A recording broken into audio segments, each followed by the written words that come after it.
What's going on, everyone? I'm just a typical, average American here today to react and learn about the Great Fire of London. What a name! I actually don't really know anything about this event other than it occurred in 1666 and sounds absolutely horrible, terrifying. Even the name, the Great Fire of London, I can't help but be a bit curious about it. Like, how did this fire start? How big was it to have such a title? How much damage did it do? How substantial was it? How did they stop it? All this stuff, I can't help but be a little fascinated by the history behind this. So with that being said, let's take a look. Starting with Sunday, September 2nd, 1666 at 1 a.m. Oh God, what happened at 1 a.m.? Oh man.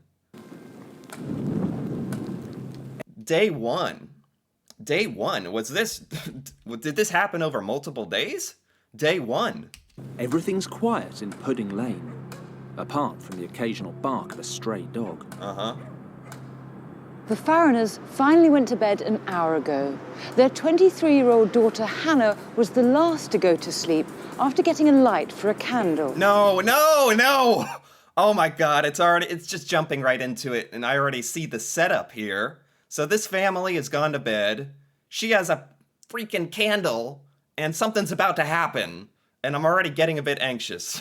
Later, the Farriners would insist that everything was absolutely normal when Hannah went downstairs at midnight, and that the fire in their oven was definitely out. But they would say that, wouldn't they? The Farriners? So is this the family? Did the fire actually originate at this home with this family, the Farriners?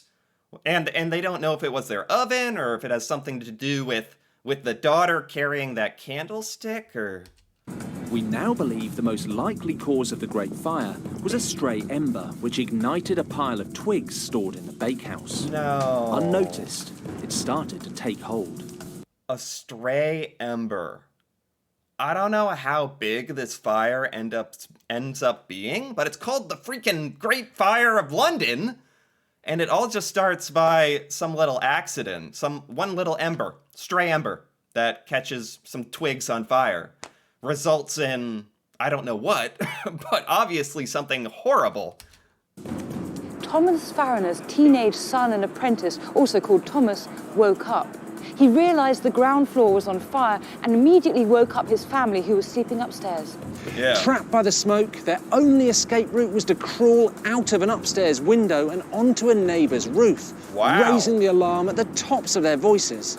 They literally, the entire bottom of their house was on fire, like that, just like that. I don't know if a lot of the houses and structures, they were probably made out of wood a lot of the time back then, dry wood.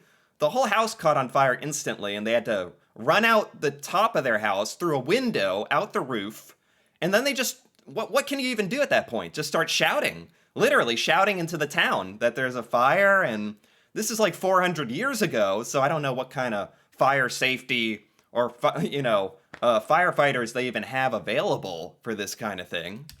This corner of London sprang into life as people around Pudding Lane realized they were facing their most terrifying enemy, fire. Yeah. The fire began... Oh my God, just imagine, like, you're just living your life and you wake up randomly one morning and the neighborhood is on fire.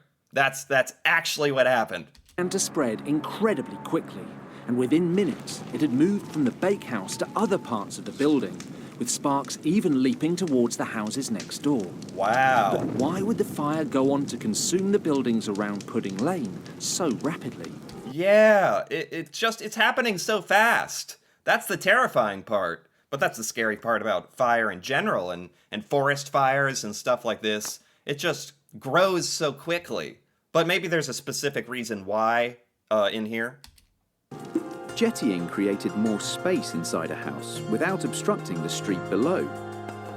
But it did mean that buildings were dangerously close together. Oh my gosh. They're literally made out of wood, and they're all attached to each other. This is, I don't want to say inevitable, but this seems like the actual worst case scenario as far as fire safety goes, right? Like, this thing was possibly destined to happen at some point. The houses all look like they're made of wood. They're all attached to each other. Oh my gosh, that is terrible. In London, you'd have had a street at the bottom wide enough for a cart or a wagon, but at the top, you could probably shake hands with your neighbour. Really? You'd be that close at the top? Huh. Right. We don't really have structures like this here in the United States that I know of. These buildings that are like smaller at the bottom and then get bigger at the top and closer together. With the tops of the houses packed so tightly, the fire around Pudding Lane could easily jump from jetty to jetty. Yeah, From jetty. roof to roof. Roof to roof, yes. I was like, what's a jetty? Roof to roof, oh my god. In the 17th century, many of the city's walls were made using a technique called wattle and daub. These were panels of woven wood known as wattle, which were then filled with a mud mixture, the daub. Literally But it was wood. this method of construction that actually helped the houses around Pudding Lane to ignite. The way they constructed the houses were literally conducive, like encouraged fire by having wood on the inside, and it looks like they're all made of wood everywhere, basically. It's just a worst case scenario. It's the perfect storm. And it was only a matter of time before they were destroyed by the fire. Yeah. Oh my god. The Great Fire. So they're talking about this pudding area called Pudding. Is that just a neighborhood or a road? Is that as big as it got? Because this is called the Great Fire of London. How bad does this actually get? There'd been fires in London before 1666, right? Yes, we tend to think Sure. of it as the first serious blaze, but actually there've been loads of big fires. If you'd said Great Fire of London a few months earlier, people would have thought you were talking about 1212 when there was a huge fire. Yeah, I was just... Yeah, that's kind of what I was thinking. It seems like, unfortunately, due to the construction methods at the time, fire was just a huge danger. And I don't know how fire-conscious people were. Probably pretty fire-conscious. Like, when that's your home and your whole livelihood at stake, they were probably pretty aware of this stuff. So it's unfortunate this even happened. And what were Londoners' reactions? At first, they don't seem to have been that bothered. We know that from the great commentator on the fire, Mr. Samuel Pepys. Samuel Pepys. I love Samuel Pepys because They weren't that bothered. What does that mean? What does that mean, the Londoners weren't that bothered by this massive fire burning down a neighborhood? What does that mean? Not bothered. he's always on about women he fancies, big dinners he's had, and the greatest account of the Great Fire of London. And what he says What does he say? is that Jane, his maidservant, had woken him up about 3 o'clock in the morning, so about this time, and said there was a fire in the city, and had a look out of the window, decided it wasn't too bad, went back to bed.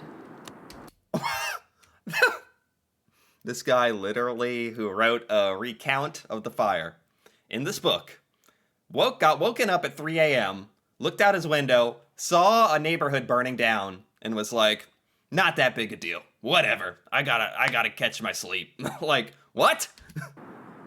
Pepys, like many other Londoners, was probably thinking that all would be well. But they hadn't counted on how incompetent the man in charge of the city, Mayor Thomas Bloodworth, actually was. Maybe this is gonna get worse. Maybe they looked out and saw the fire at Pudding, and initially were like, whatever, it happens, they're on fire, that's not gonna affect me. And then they went back to bed, and maybe this is gonna get a whole lot worse. Due to incompetence, by the sound of it? Further due to incompetence, that's always great. In the small hours as the fire was just beginning to take hold, Bloodworth had one last chance to save London before the inferno became unstoppable. One last chance to save London before the inferno becomes unstoppable. This is gonna get a whole lot worse.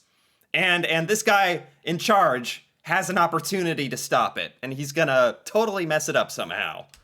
And he blew it. He could have pulled down private houses, created a fire break, but those houses belonged to rich merchants who'd put him in power, and he didn't want to be unpopular. It's always politics. And he said, didn't he, of the fire, a woman could piss it out? Yes, he did. Probably. Oh my God. So this guy is so freaking incompetent. He could have, okay, I kind of get it. To stop this fire, he would have had to tear down houses that were down the street so that the fire would reach those houses and stop. Because the houses would be gone, there'd be nothing to catch on fire anymore and continue.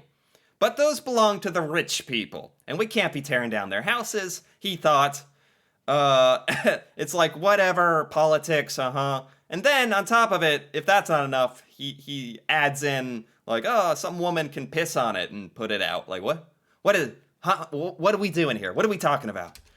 Not true in this case. It's probably not true, and also a very bad decision, because it means he's remembered for that dodgy joke as opposed to putting out the Great Fire of London. Yeah, he should be remembered for this. Major fail.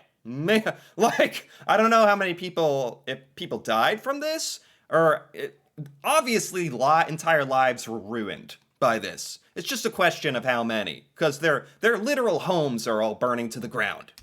Well done, Thomas Bloodworth. Thomas freaking Bloodworth. As dawn broke, London was in utter chaos. Yeah. So dawn, this has just been going on all night. This started at 1 a.m. and this has just been going on all night? So literally, how much of London has caught on fire? Most people had stopped trying to put out the fire and were now desperately scrambling to save themselves and their things. Yeah, oh my Forget God. community spirit. Now it was every man, woman, and child for themselves. This is horrifying. That's terrifying. People are I don't know how big the fire is at this point. I hope they update on that. People are just like, we can't stop this. Especially back then, they don't have like fire hydrants and water pumps and water guns, and there's no chance. To them, this is like a freak act of nature they cannot possibly hope to stop. Probably not even a thought in their mind. And they're just trying to grab their stuff and run at that point. That is so incredibly sad. Okay. The writer Samuel Pepys takes a boat along the Thames and he notices the fire seems to be carried on the wind. It's killing the pigeons that Londoners keep for food. Pepys writes in his diary, "The poor pigeons I perceive were loath to leave their houses, but hovered about the windows and balconies till they burned their wings and fell down." That's just ominous. The pigeons are burning. When the pigeons are burning, that sounds like a Bible quote about hell or something. The pigeons were burning at the rooftops. Like it sounds like the apocalypse or something. We know that other writers commented on the same thing. Strong winds and the unusually hot, long, dry summer. But what none of them realised was that these conditions were creating the perfect opportunity for wildfire. Even with today's state-of-the-art equipment, a fire backed by a strong wind can be a nightmare scenario for any... Totally, that's a great point. Even with today's technology, fires are incredibly dangerous and difficult to put out, especially at this scale. Even today, this is horrifying, and I don't know. It sounds like it's the perfect storm of a dry season and wind just spreading this thing like mad. Okay, well, it turns out that's actually where that video ends on the Great Fire of London. So I found this video that's going to wrap up this story and finally tell me sort of the ending of how the Great Fire of London story ends. So let's take a look. 4 days after a small fire began in a bakery in Pudding Lane. 4 days? The fire has been going on for 4 days. That's unbelievable, but I guess I'm not shocked that they couldn't put it out. There's literally no way to put it out, like technologically speaking. But after 4 days, you'd almost think that it would run out of things to burn. Like, as horrible as that sounds, it would just run out of stuff to catch on fire and die. This is going on for 4 days. That's terrifying. A lot of London are burned to the ground. Not just buildings made of wood, but buildings made of stone too. So a lot of London is burnt to the ground. All the wooden structures, now the structures made of stone are starting to burn down. St Paul's Cathedral. When the wind changed direction, it blew the fire towards the house of diary writer Samuel Pepys. So he buried his favourite lump of cheese in the back garden and escaped to the other side of the river. Yeah. So the wind was sort of blowing the fire in different directions, causing different areas of London to start catching on fire. The wind seems to have played a crucial role in this. The fire is, like, bad enough, but the dryness and the wind really made this the worst case scenario possible. And so this guy had to bury his cheese, as we all do in fires and emergencies. Diary. Good news, the fire is finally dying down. Last night they used gunpowder to blow up lots of houses near where I live. This stopped the fire from reaching my house. Wow. Oh my god. So at day 4, the fire is starting to die out, and they did start taking precautions. They're actually actively trying to stop it, not with water, but taking gunpowder and blowing up houses. So the fire literally has nothing left to burn. That is horrible. Horrible, but it actually sounds like that was successful. Just the whole situation is horrible. Which means my favourite cheese will be safe. Ah! Okay. At least there's The that. fire had blazed for 4 days, and by the 5th day, most of the fire had been put out. Okay. But London was sad. Only a small number of people had died, but lots and lots of others were left without homes or belongings or jobs or without anything, really. Oh my god. This is one of the most traumatic events I've ever heard of. And it has nothing to do with like an external force, like being attacked. Like it has nothing to do with war or someone invading. It's a natural phenomenon. It's fire. Something that someone started by accident, and it just has no thoughts or feelings or mind, and it just destroys everything. That's terrifying. So after 4 days, it's finally stopping. Not too many people died, which is incredible. Incredible. But like I was kind of alluding to, many people, they didn't die, but their lives were ruined, right? They're, like, just ruined. More than 100,000 people were left homeless. But Pepys still had his cheese. 100,000 people with it homeless like that within the course of 4 days. How do you even... I'm almost interested in how they approached the aftermath of this, and if they tried to do something for those people or the social service part of this. But let's continue the story here. Your Majesty, I've come to tell you that the people of London have new homes. Yeah. Snookums? Oh my god. I think we should build new houses and make them out of stone and bricks. Yes. So they don't burn as easily. Yes. Who's a clever boy? Yes. Thank Okay. you, Your Highness.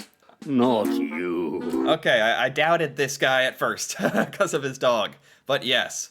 So this may be an oversimplified version, but eventually they rebuilt London, probably as we kind of know it today, with a lot more stone structures. One Man. reason the fire spread so easily was because the top floor of the houses all jutted out. So the Right. new rules said that building like this was against the law. Oh, right. They made the houses smaller at the bottom, bigger at the top, so the fire could jump from top to top. That actually became illegal after this, which makes sense. If you're gonna rebuild half the city, you might as well have fire in mind. So much of London had burned down that King Charles wanted everything rebuilt. Huh. Over 13,000 houses and nearly 100 churches have been ruined, including St Paul's Cathedral. Wow. The man St. Paul's Cathedral burnt down. I did not know that. he chose to plan a lot of the rebuilding was called Christopher Wren. Wow. So Christopher Wren also helped design a tall stone column called the Monument. A Okay. monument is something that helps us remember. You can still see the monument in London today. It's Oh. very tall. And Is it a monument to the Great Fire of London, basically? if it was laid on its side, the tip would touch the place in Pudding Lane where the fire first started. Oh. But I don't need to visit the monument to remember the fire. I've got my stories to remember. Okay. Well, okay. I think that's the end of this video. Oh my god, it's kind of weird that it was silly children's story telling me such a horrific tale. But it actually gave me a pretty good idea of what happened. I kind of want to just look up some more information on this, see what Google says. The Great Fire of London was a major disaster started on September 2nd, 1666, lasted almost 5 days. That I did not realize. That's insane. That's 5 days of absolute horror. Like, truly. Started at Farrier's Bakery on Pudding Lane. It destroyed 1/3 of London. It burned down 1/3 of London. That's why it deserves its name. The Great Fire of London. That's insane. That's insane. I had no idea something like this happened. Including 13,000 houses, 87 churches, buildings, old St. Paul's Cathedral, like they were talking about, and 100,000 people made homeless. Oh my god, the fire came on the heels of the Great Plague. Oh my god, this was just a horrific time to be a Londoner, huh? The city was full of sheds and yards packed with hay and straw. They had suffered from a drought. The fire spread due to a strong wind from the east. Oh my god, they escaped by boats, crossing the river, getting all their things out of the out of their houses, trying to save their stuff, and King Charles II set to rebuilding it after it ended. Right. That's what a story. I don't even know what to say about this. I'm glad I kind of got a better idea about the history of this event. This is so incredibly substantial. I'm kind of shocked I had never heard about this or learned about this in like American history class or something. Certainly not the details or anything. Just this name, Great Fire of London. And I had no idea how true to its name it really was. So this was horrific, but I enjoyed learning about it and kind of appreciating the history. Anyway, if you enjoyed this as well, feel free to give it a like or leave a comment. And if you're interested in more videos like this, me reacting to Britain and British culture and stuff about Britain I've never learned before, feel free to subscribe for more. And until then, thanks for watching, and see you next time.